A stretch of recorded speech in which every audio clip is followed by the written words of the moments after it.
창세기 17장 1절 말씀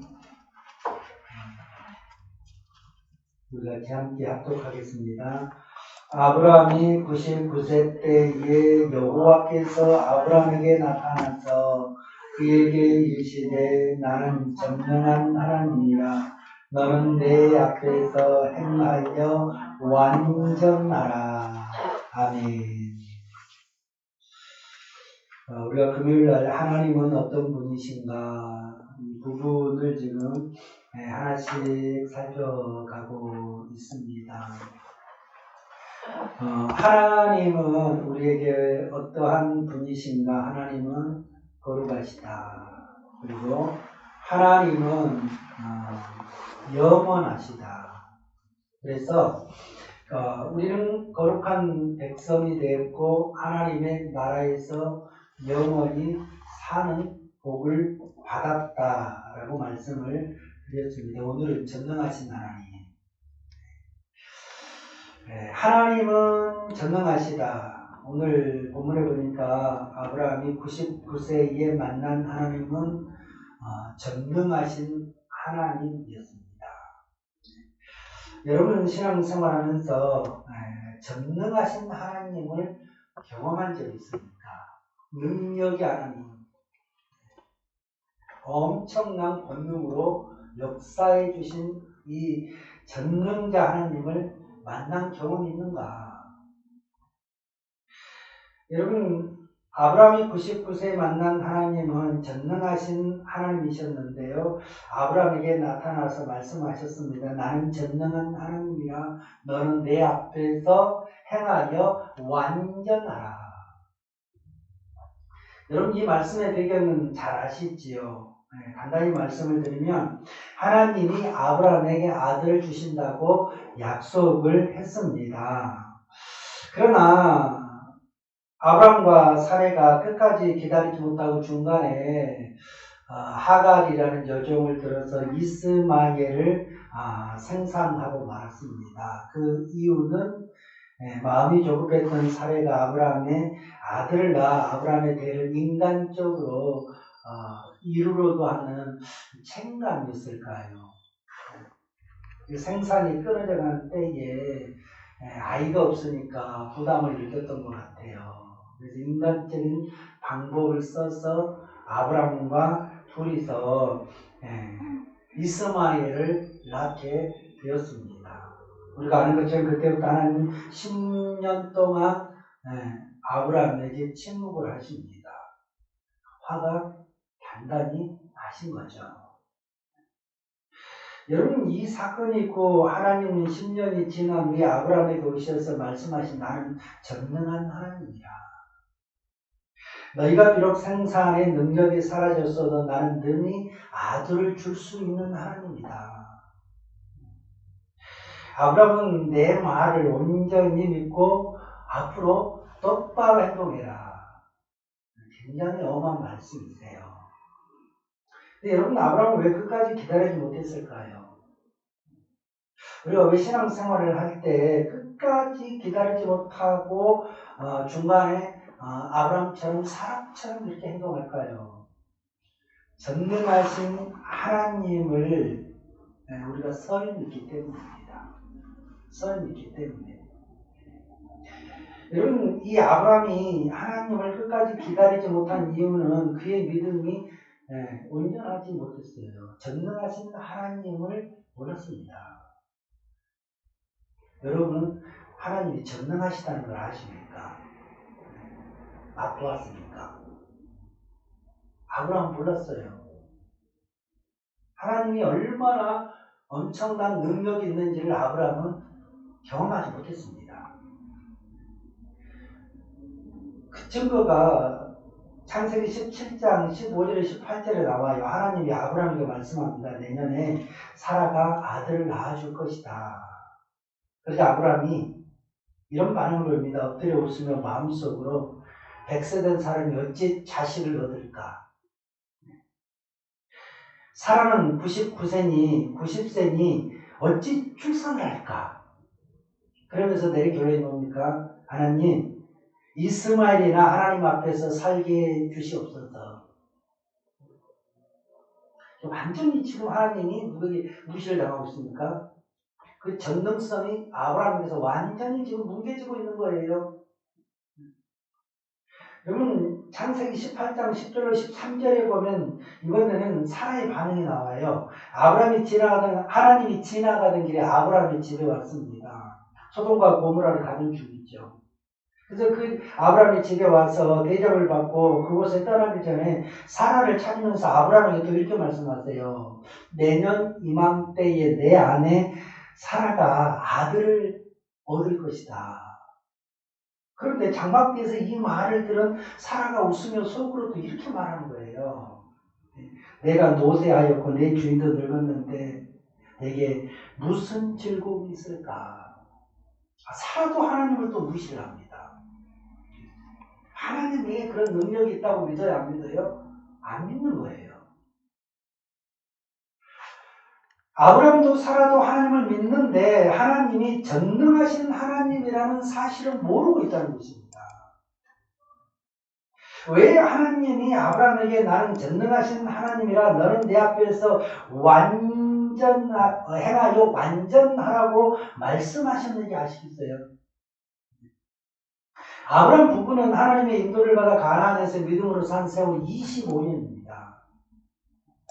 그러나 아직도 전능하신 하나님을 온전히 믿지 않고 있습니다. 그래서 하나님이 두 사람에게 말씀하는 거예요. 너희 여호와께서 능하지 못한 일이 있겠느냐.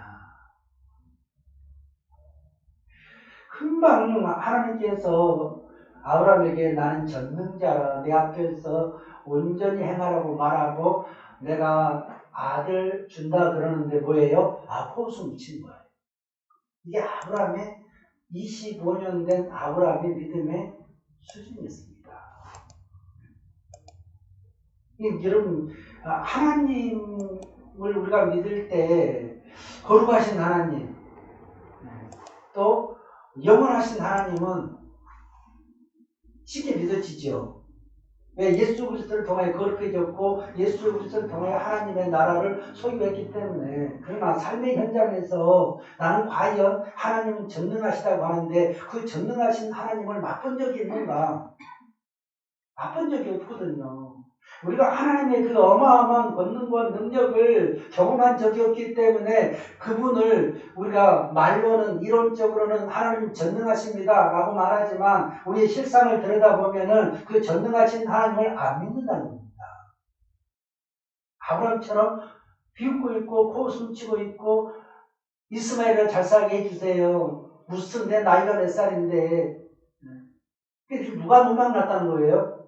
하나님이 노망났다는 거예요. 안 될 일을 말하고 있다는 것입니다.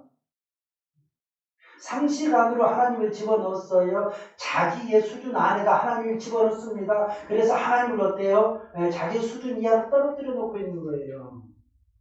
하나님은 나는 전능자라고 말씀했는데 믿지 못하더라는 것입니다. 근데 여러분 하나님은 90세가 된 할머니 사라, 100세가 된 아브라함 사이에서 이삭을 태어나게 했습니다. 그러니까 아브라함과 사라는 전혀 아이를 생산할 수 없는 지경에서 하나님의 은혜로 이삭을 낳은 거죠. 그런데 여러분 이삭이라는 사람은 무슨 증거입니까? 하나님은 전능자라는 증거입니다.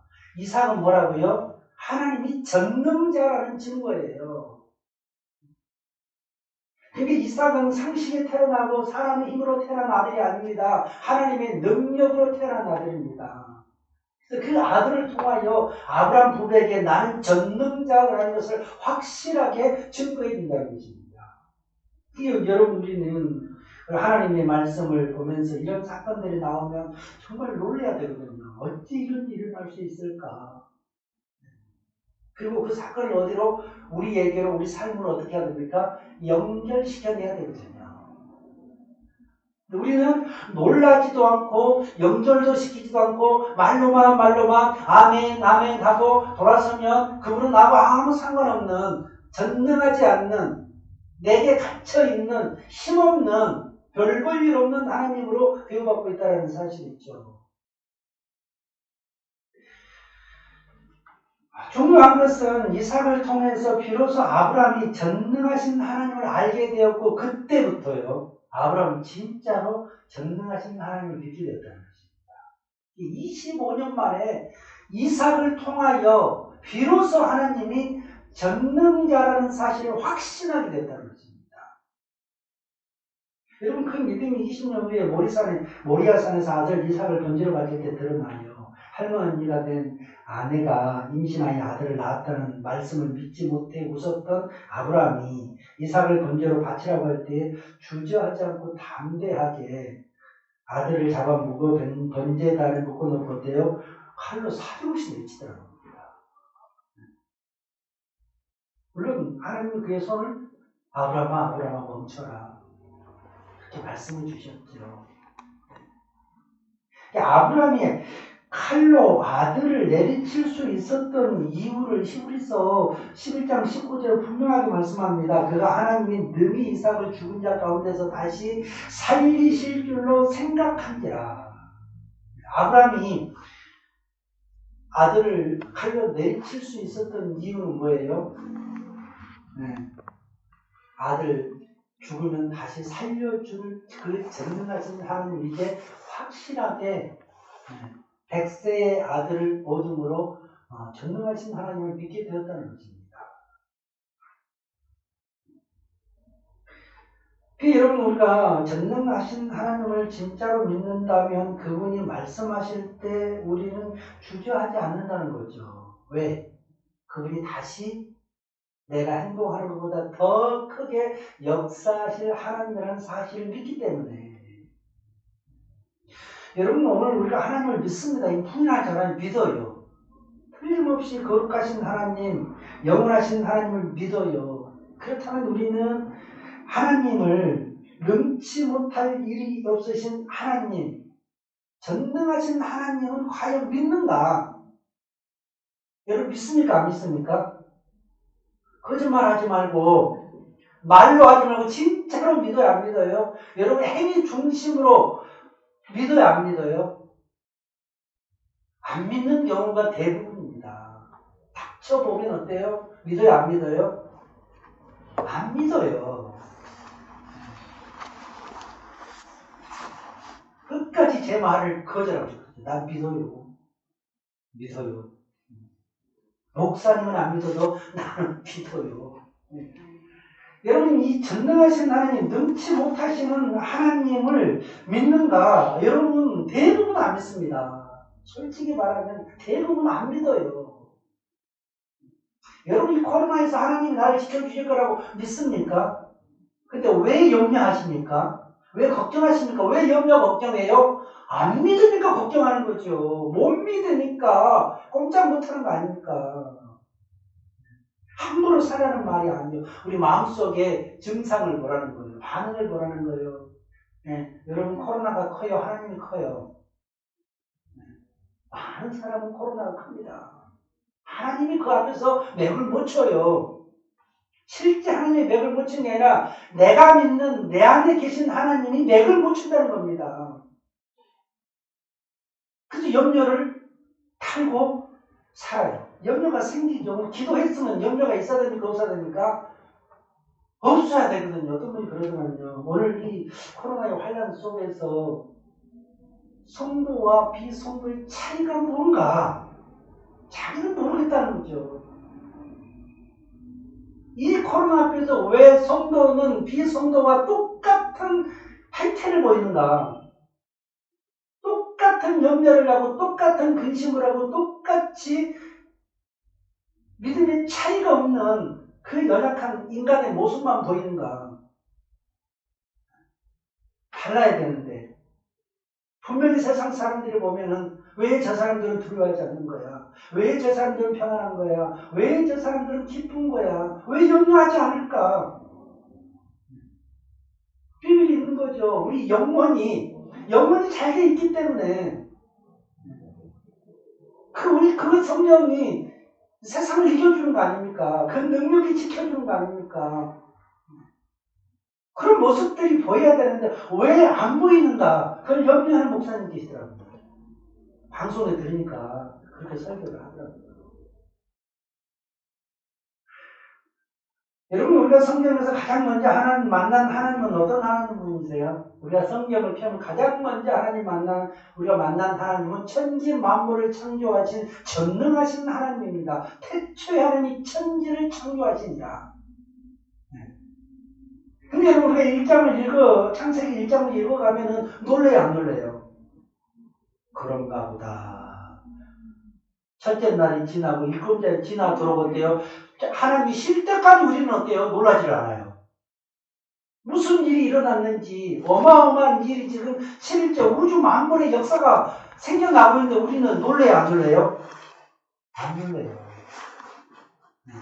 지금 하나님이 그 전능, 권능, 지혜, 능력으로 무슨 일을 행하고 있는지 우리는 어때요? 무덤덤한 거예요. 여기 믿음 맞습니까? 놀라지도 않아요. 놀랬습니까? 여러분 안 놀랍니다. 그냥 읽고 지나가죠. 우리가 만난 그 하나님은 제일 먼저 소개해 주신 하나님 누구죠? 전능하신 하나님이세요. 전능하신 하나님. 하나님도 우리 보고 놀랄 것 같아요. 어떻게 이런 일을 펼친 너희는 놀리지도 않냐. 꼼짝도 안 하거든요. 계시록 끝날 때까지 안 놀려버려요. 우리는. 요한이 주 예수의 옷이 없어도 그래도 우리 어때요? 안 와도 괜찮은 놈들. 아무런 감동 없이 성경을 한 번 읽었어.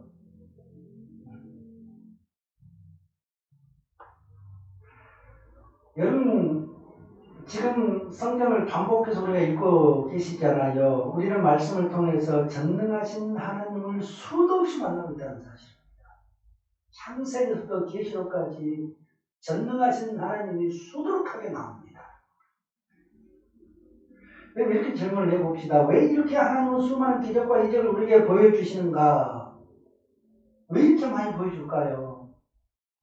여러분, 성경에서 왜 이렇게 기적이 많이 일어날까? 혹시 그런 생각해 보셨어요? 그것은 하나님이 누구이신지를 보입니다. 나는 전능자라는 것입니다. 네가 믿는 하나님은 전능자라는 거죠. 전능하신 하나님을 믿으라고 요구하는 것 아니겠습니까? 그러니까 우리는 창세기부터 계시록까지 그 전능하심을 드러낸 사건과 수많은 기적을 보면서 우리가 가져야 될 믿음은 무슨 믿음이에요? 전능하신 하나님을 믿는 믿음이어야 된다는 거죠. 우리는 전능하신 하나님을 믿는 믿음입니다. 확실해질 필요가 있는 거죠. 마가복음 9장에 보면은 귀신 들린 사람이 나와요. 아버지가 귀신 들린 아들을 데리고 예수님께 와서 고쳐달라고 그러는데 아들이 그 가운데에서 세상 귀신 들려가 경련을 일으키고 땅에서 넘어져서 불에도 넘어진다 그러고 물에도 넘어진다 그러고 정신을 못 차린 거예요. 그래서 우리 시골에 그런 남자가 하나 있긴 있었어요. 그래서 결국은 화장실에 빠져서 죽더라고요. 비참하게 죽더라고요. 괜히 한낮에 칼 물고 돌아다니고 있잖아요. 마스크 복면하고 돌아다니고 갑자기 넘어져서 막 경련을 일으키고 그래도 어느 날 또 화장실에 가서 발작 해가지고 혼자 죽었어요. 사람 없어서 찾아보니까 거기서 죽어서 잠겨 있더라고요. 이 아들이 지금 그런 상태인 거예요. 언제 어떻게 죽을지 모르는 귀신에게 들려서 심각한 삶을 살고 있는 거죠. 그래서 예수님께 나와서 어쩌다가 물어요. 예수님 언제부터 이 아이가 이렇게 됐냐. 어렸을 때부터 그랬대요. 어렸을 때부터. 일찍이 사단에게 붙들려서 불쌍하게 산 거예요. 그래서 아버지가 예수님께 부탁하잖아요.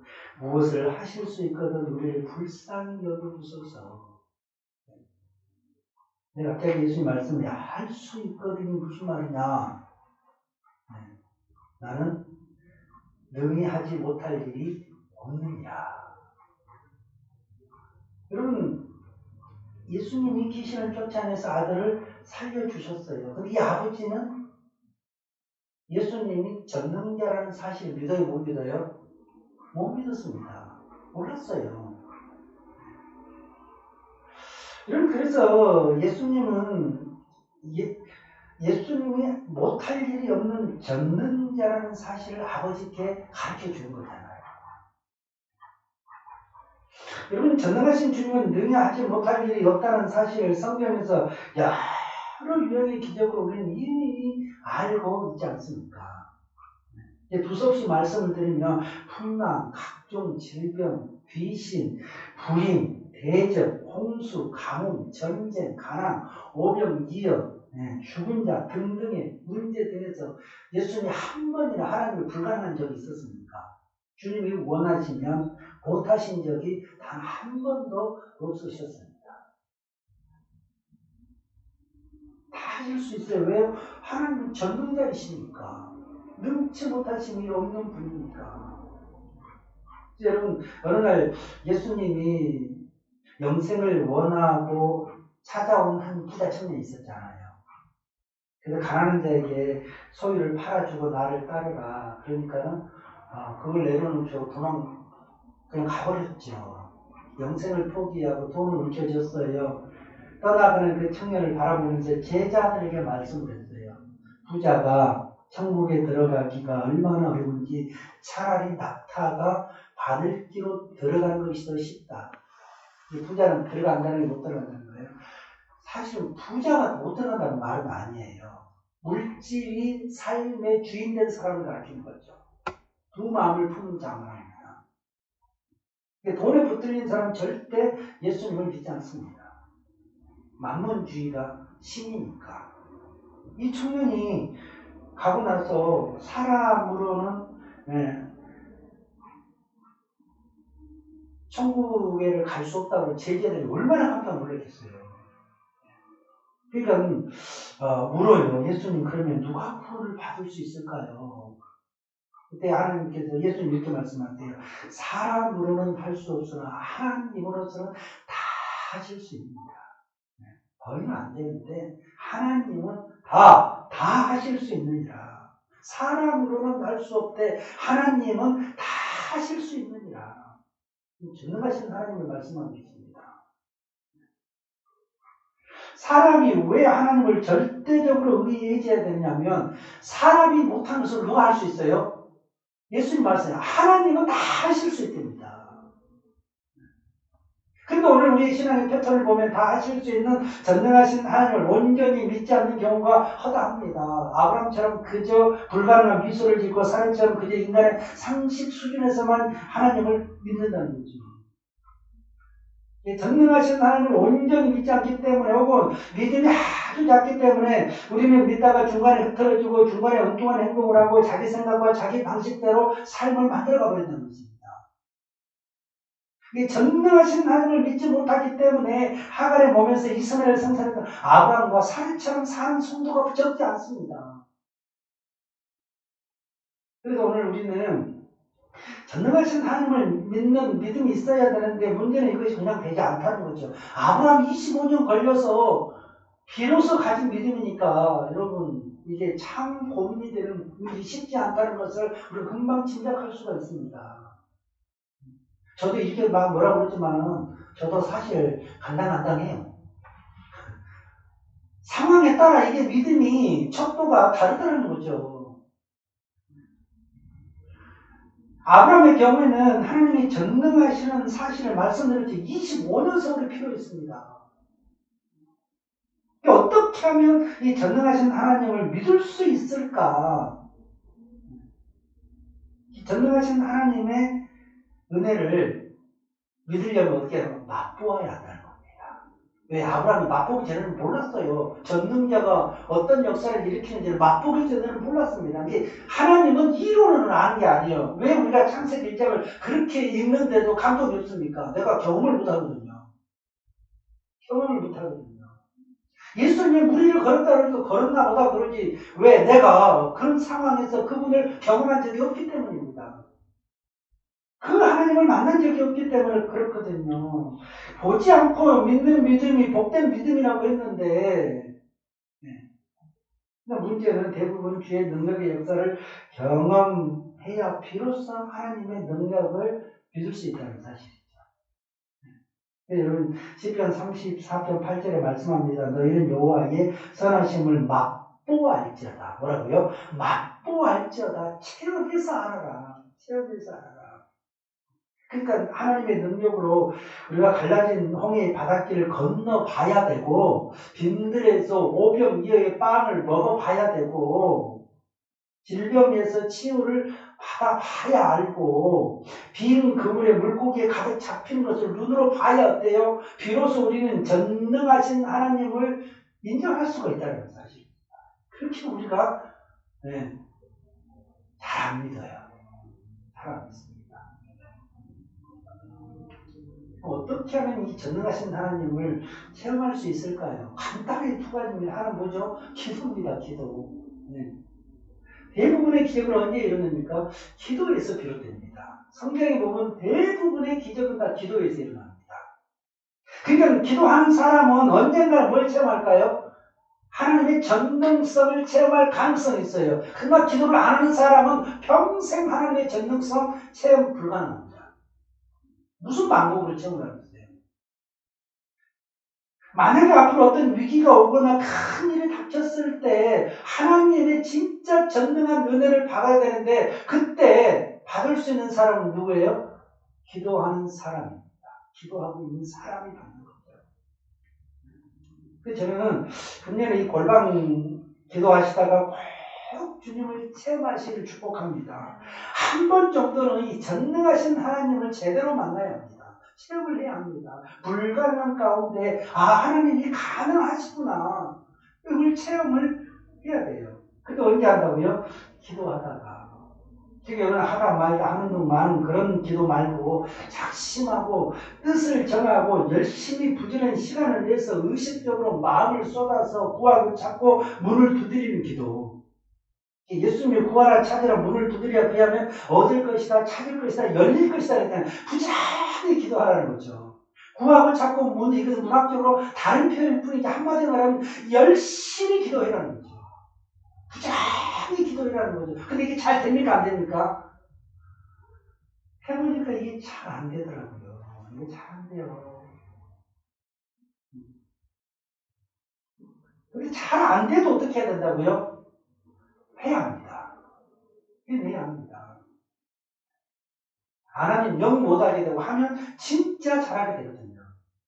하나님을 체험할 수 있습니다. 이게 처음부터 누가 잘한대요. 계속 하다 보면 되는 은혜가 와요. 네. 그게 최소 누가 예수 그리스도를 믿으면 뭐는 할 줄 알아야 돼요? 기도는 할 줄 알아야 됩니다. 내가 다른 건 다 못해도 내가 기도는 1등이지. 기도는 1등이지. 내가 다른 건 안 해도 기도는 내가 하고 살지. 기도는 하고 살아야 되는데. 그래서 성경에 보면 사람들이 기도를 하다 안 하니까 시편은 그러냐. 너희는 바쁜 중에 틈을 내어 기도하라는 거예요. 틈을 내라는 거예요. 틈을 내. 이 사람들은 육체의 빈곤은 민감한데 영적 빈곤은 민감하지 않습니다. 영적 빈곤은 민감하지 않아요. 라우디아 교회였습니다. 미국 교회가 한 교회가 있잖아요. 굉장히 잘 살아요. 근데 자기 영혼이 거지라는 사실을 몰라요. 오늘 성도들 가운데도 육체적인 삶이 물질적인 삶이 부유한데 내 영혼이 얼마나 찢어지게 가난한지를 모르는 사람들이 있습니다. 그런 사람은 대부분 뭘 아는 사람들이에요? 기도를 안 해서 이 영혼이 가뭄이 드는 경우이죠. 저는 우리 성도들이 금년에 모두가 골방기도에 도전해서 내면이 성숙하고 은혜가 풍성해질 수 있기를 바랍니다. 아멘. 또 하나는 뭐겠어요? 말씀 순종입니다. 기도도 말씀 순종이 포함되는 거죠. 우리에게 주어진 상황, 사람, 여건은 늘 선택의 기로에 서게 합니다. 우리를. 말씀에 순종할 것인가 내 마음대로 할 것인가 이런 생사화복은 이미 우리 앞에 던져진 문제입니다. 신명기에 이미 하나님이 던져놨어요. 내가 너희 앞에 생사화복을 두니 누구든지 너희가 선택하라. 그러면 내가 선택한 대로 실행하리라. 말씀해 뒀어요. 그리고 하나님 뜻을 거기다 포함시켜놨어요. 하나님 뜻은 뭐죠? 복된 길을 선택하기를, 사는 길을 선택하기를. 그게 하나님의 뜻이다. 그러나 너희가 선택한 대로 나는 대접한다고 말씀하십니다. 여러분, 선택이 자유인데 선택의 결과도 내 몫이에요. 내 몫입니다. 아무도 탓할 수가 없어요. 왜? 내가 선택했기 때문에. 하나님의 말씀에 선택의 근거를 두고 누가 책임집니까? 하나님이 책임집니다. 틀림없이 책임집니다. 그러나 내가 선택했다면 틀림없이 누가 선택해야 돼요? 내가 선택했으니까 내가 책임을 져야 된다는 거예요. 아무도 하나님도 탓할 수 없고 그 누구도 탓할 수 없습니다. 그건 나의 선택이었으니까 내가 책임져야 되는 거예요. 그래서 그 선택에 대해서 주님이 신중하게 말씀하고 계신 거 아닙니까?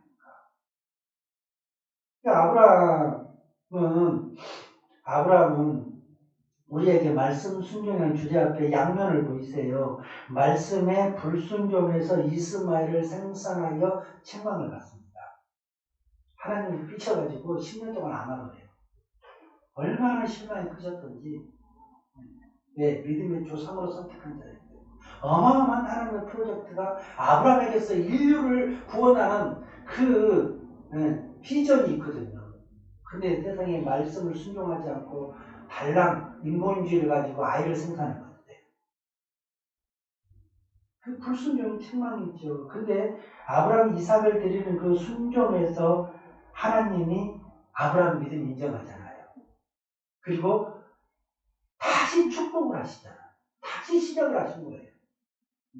왜? 아들 이삭 드릴 때 믿음을 받거든요. 전능하신 하나님을 믿는 진짜 믿음을 받거든요. 이제야 네가 나를 경외하는 줄 알았도다. 몇 년 만에요? 그 말을 듣기가 그러니까 130세쯤이었으니까 몇 년이에요? 한 50년, 60년 후에 얼마나 사람이 지는지 알겠죠. 여러분, 우리가 예수를 주와 그리스도로 믿어서 그렇게 된 건 사실이죠. 영원하신 하나님의 은혜를 통해 우리가 영원히 천국에 사는 것은 변할 수 없는 사실입니다. 그런데 우리가 곧바로 태어나서 고생 안 하고 천국 딱 가버리면 전능하신 하나님 필요 없죠. 가면 되니까. 근데 우리가 이 땅을 70년, 80년, 100년을 살아갈 때는 별일이 다 생긴다는 거죠. 우리 능력 밖의 일들이 나에게도 자식들에게도 내 주변에도 내가 다니는 직장에도 우후죽순 어디서 어떻게 생길지를 모른다는 것입니다. 그때 우리는 우리 능력 바뀔 때 누가 필요해요? 전능하신 하나님의 손이 필요하다는 것입니다. 그분이 그 능력으로 지혜로 도와줘야 되거든요. 그러니까 하나님은 우리에게 그렇게 도와주실 것을 말씀하십니다. 근데 중요한 건 뭐죠? 우리가 그 전능하신 하나님을 아브라함처럼 안 믿고 있으면 이게 문제가 달라진다는 거예요. 왜요? 안 믿으면 다른 방법을 쓰거든요. 그럼 실패하게 되거든요. 그 저는 오늘 우리가 이제 다 같이 한번 기도할 건데